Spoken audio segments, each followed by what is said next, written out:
ನಮಸ್ಕಾರ ಜವಾಬ್ದಾರಿ ಶಿಕ್ಷಕರೇ. 384 ಕೆಎಎಸ್ ಹುದ್ದೆಗಳ ನೇಮಕಕ್ಕೆ ಸಂಬಂಧಿಸಿದ ಹಾಗೆ ಕರ್ನಾಟಕ ರಾಜ್ಯ ಆಡಳಿತ ನ್ಯಾಯಮಂಡಳಿ ಕೆಎಟಿಯು ಇಂದು ಮಹತ್ವದ ಅಂತಿಮ ತೀರ್ಪನ್ನ ಪ್ರಕಟಿಸಿದೆ. ಈ ತೀರ್ಪಿನಲ್ಲಿ ಮಹತ್ವದ ವಿಷಯಗಳೇನೂ ಇಲ್ಲ. ಕೇವಲ ಪ್ರಶ್ನೆ ಪತ್ರಿಕೆಯನ್ನು ಇಂಗ್ಲಿಷ್ನಿಂದ ಕನ್ನಡಕ್ಕೆ ಅನುವಾದ ಮಾಡುವಾಗ ಯಾವೆಲ್ಲ ಪ್ರಶ್ನೆಗಳಲ್ಲಿ ಲೋಪ ಕಾಣಿಸಿಕೊಂಡಿದೆ, ದೋಷಗಳಿವೆ, ಅವುಗಳನ್ನ ಪರಿಶೀಲನೆ ನಡೆಸಲು ತಜ್ಞರ ಸಮಿತಿಗೆ ಒಪ್ಪಿಸುವಂತೆ ಕೆಪಿಎಸ್ಸಿಗೆ ಸೂಚನೆಯನ್ನ ನೀಡಲಾಗಿದೆ. ಸ್ನೇಹಿತರೆ, ನಿಮ್ಗೆ ಈಗಾಗಲೇ ತಿಳಿದಿರುವಂತೆ ಕರ್ನಾಟಕ ಲೋಕಸೇವಾ ಆಯೋಗವು ಪ್ರಶ್ನೆ ಪತ್ರಿಕೆಯ ಅನುವಾದದಲ್ಲಿ ಲೋಪ ಆಗಿರುವುದನ್ನ ಪರಿಶೀಲನೆ ನಡೆಸುವುದಕ್ಕೆ ತಜ್ಞರ ಸಮಿತಿಯನ್ನು ರಚಿಸಿತ್ತು. ಈ ತಜ್ಞರ ಸಮಿತಿಯು ಪರಿಶೀಲನೆ ನಡೆಸಿ 5 ಪ್ರಶ್ನೆಗಳಲ್ಲಿ ಮಾತ್ರ ಲೋಪ ಕಾಣಿಸಿಕೊಂಡಿದೆ ಎಂದು ಹೇಳಿ 5 ಪ್ರಶ್ನೆಗಳಿಗೆ ಸಂಬಂಧಿಸಿದ ಹಾಗೆ ಕೃಪಾಂಕ ನೀಡುವ ತೀರ್ಮಾನವನ್ನ ಪ್ರಕಟಿಸಿತು. ಈಗ ನ್ಯಾಯಾಧಿಕರಣವು ಕರ್ನಾಟಕ ರಾಜ್ಯ ಆಡಳಿತಾತ್ಮಕ ನ್ಯಾಯಮಂಡಳಿಯು ಏನು ಸೂಚನೆ ನೀಡಿದೆ ಅಂದ್ರೆ, ಯಾವೆಲ್ಲ ಪ್ರಶ್ನೆಗಳಲ್ಲಿ ಲೋಪ ಇದ್ದರೂ ತಜ್ಞರ ಸಮಿತಿ ಪರಿಶೀಲನೆ ನಡೆಸಿಲ್ಲ, ಆ ಪ್ರಶ್ನೆಗಳನ್ನ ಮಾತ್ರ ತಜ್ಞರ ಸಮಿತಿಗೆ ಪರಿಶೀಲನೆ ನಡೆಸಲು ಒಪ್ಪಿಸುವಂತೆ ಸೂಚನೆ ನೀಡಿದೆ. ಕರ್ನಾಟಕ ಲೋಕಸೇವಾ ಆಯೋಗಕ್ಕೆ ಈ ಸೂಚನೆಯನ್ನ ನೀಡಲಾಗಿದೆ. ಮತ್ಯಾವ ಮಹತ್ವದ ತೀರ್ಪನ್ನು ಕೂಡ ಇದು ಒಳಗೊಂಡಿಲ್ಲ. 1 ವಾರದ ಒಳಗೆ ಈ ಸಂಬಂಧ ನಿರ್ಧಾರ ತೆಗೆದುಕೊಳ್ಳುವಂತೆ ಕರ್ನಾಟಕ ಲೋಕಸೇವಾ ಆಯೋಗಕ್ಕೆ ನ್ಯಾಯಾಧಿಕರಣವು ಸೂಚನೆ ನೀಡಿದೆ. ಹೀಗಾಗಿ ಈ ನೇಮಕ ಪ್ರಕ್ರಿಯೆಗೆ ಯಾವುದೇ ಅಡೆತಡೆ ಇಲ್ಲ. ಪೂರ್ವಭಾವಿ ಪರೀಕ್ಷೆಯನ್ನ ಮರುಪರೀಕ್ಷೆ ನಡೆಸಿ ಎಂದು ಸೂಚನೆ ನೀಡಿಲ್ಲ, ಅಥವಾ ಮುಖ್ಯ ಪರೀಕ್ಷೆಯನ್ನ ನಡೆಸಬೇಡಿ ಎಂದು ಹೇಳಿಲ್ಲ. ಈ ನೇಮಕ ಪ್ರಕ್ರಿಯೆಗೆ ತಡೆ ನೀಡಿಲ್ಲ, ಅಧಿಸೂಚನೆಯನ್ನು ರದ್ದುಪಡಿಸಿ ಎಂದು ಹೇಳಿಲ್ಲ. ಕೇವಲ ಯಾವೆಲ್ಲ ಪ್ರಶ್ನೆ ಪತ್ರಿಕೆಯಲ್ಲಿ ಲೋಪ ಕಾಣಿಸಿಕೊಂಡಿವೆ ಅವುಗಳನ್ನ ಪುನರ್ ಪರಿಶೀಲನೆ ನಡೆಸಲು, ಅಂದ್ರೆ ಈಗಾಗಲೇ ನಡೆಸಿರುವ ಪ್ರಶ್ನೆಗಳನ್ನೇನು ಪರಿಶೀಲನೆ ನಡೆಸಬೇಕಾಗಿಲ್ಲ. ಈಗ ಯಾವೆಲ್ಲ ಪ್ರಶ್ನೆಗಳಲ್ಲಿ ಲೋಪವಿದ್ದರೂ ತಜ್ಞರ ಸಮಿತಿ ಪರಿಶೀಲನೆ ನಡೆಸಿಲ್ಲ, ಅವುಗಳನ್ನ ಪರಿಶೀಲನೆಗೆ ಒಪ್ಪಿಸುವಂತೆ ಕರ್ನಾಟಕ ಲೋಕಸೇವಾ ಆಯೋಗಕ್ಕೆ ಸೂಚನೆ ನೀಡಿದೆ. ಸ್ನೇಹಿತರೆ ನಿಮ್ಗೆ ತಿಳಿದಿರುವ ಹಾಗೆ ಪ್ರಶ್ನೆ ಪತ್ರಿಕೆಯಲ್ಲಿ ಭಾಷಾಂತರ ದೋಷ ಕಾಣಿಸಿಕೊಂಡಿದ್ದರಿಂದ ಕನ್ನಡ ಮಾಧ್ಯಮದ ಅಭ್ಯರ್ಥಿಗಳಿಗೆ ಅನ್ಯಾಯವಾಗಿದೆ ಎಂದು ಶ್ರೀಕೃಷ್ಣ ಮತ್ತು 26 ಅಭ್ಯರ್ಥಿಗಳು ಕೆಎಟಿಯ ಮೆಟ್ಟಿಲೇರಿದ್ದರು. ಅವರು ಪ್ರಶ್ನೆ ಪತ್ರಿಕೆ 1 ಮತ್ತು ಪ್ರಶ್ನೆ ಪತ್ರಿಕೆ 2 ಸೇರಿಸಿ ಒಟ್ಟು 79 ದೋಷಗಳು ಅನುವಾದದಲ್ಲಿ ಆಗಿದ್ದವು ಎಂದು ನ್ಯಾಯಪೀಠದ ನ್ಯಾಯಾಧಿಕರಣದ ಗಮನ ಸೆಳೆದಿದ್ದರು. ಈ ಬಗ್ಗೆ ಪರಿಶೀಲನೆ ನಡೆಸಿದ ಆಲಿಸಿದ ನ್ಯಾಯಾಧಿಕರಣವು ಈಗ ತೀರ್ಪನ್ನು ಪ್ರಕಟಿಸಿದೆ. ಯಾವ ಎಲ್ಲ ಪ್ರಶ್ನೆಗಳು ಲೋಪ ಇದ್ದರೂ ತಜ್ಞರ ಸಮಿತಿ ಪರಿಶೀಲನೆ ನಡೆಸಿಲ್ಲ, ಅವುಗಳನ್ನ ಮಾತ್ರ ಪರಿಶೀಲನೆ ನಡೆಸಿ ಎಂದು ಕೆಪಿಎಸ್ಸಿಗೆ ಸೂಚನೆ ನೀಡಿದೆ.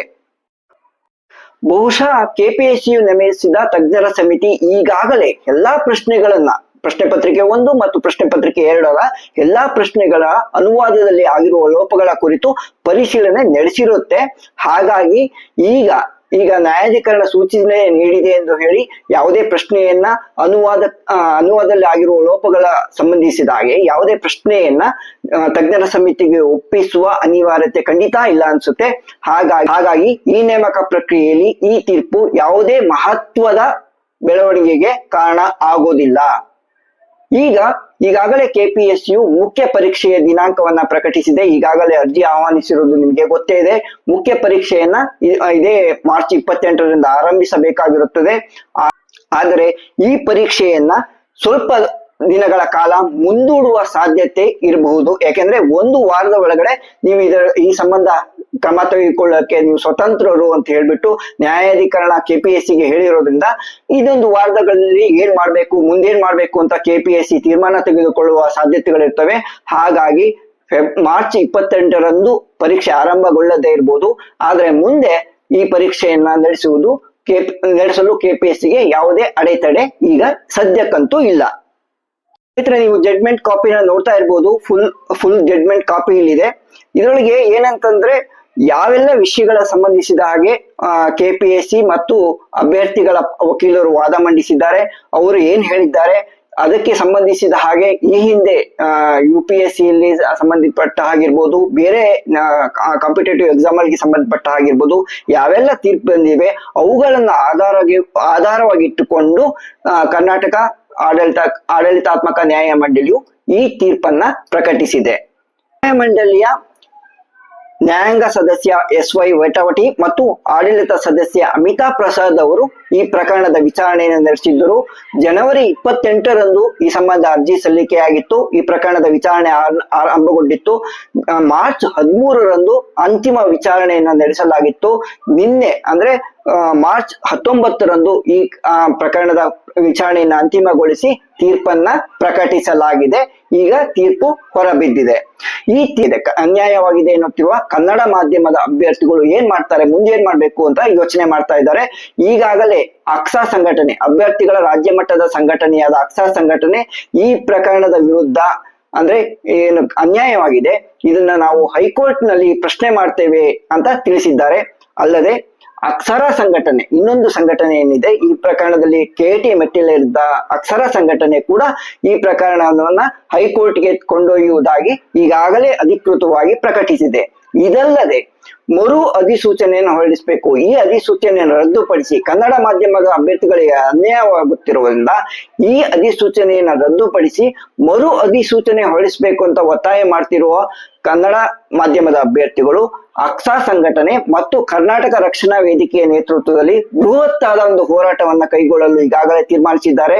ವಿಧಾನಸೌಧಕ್ಕೆ ಮುತ್ತಿಗೆ ಹಾಕುವುದಾಗಿ ಈಗಾಗಲೇ ಕರ್ನಾಟಕ ರಕ್ಷಣಾ ವೇದಿಕೆ ಮತ್ತು ಅಕ್ಸಾ ಸಂಘಟನೆ ಜಂಟಿಯಾಗಿ ಪ್ರಕಟಿಸಿವೆ. ಅದು ಯಾವತ್ತು ಅಂತ ಇನ್ನೂ ಅಧಿಕೃತವಾಗಿ ದಿನಾಂಕ ಪ್ರಕಟವಾಗಿಲ್ಲ.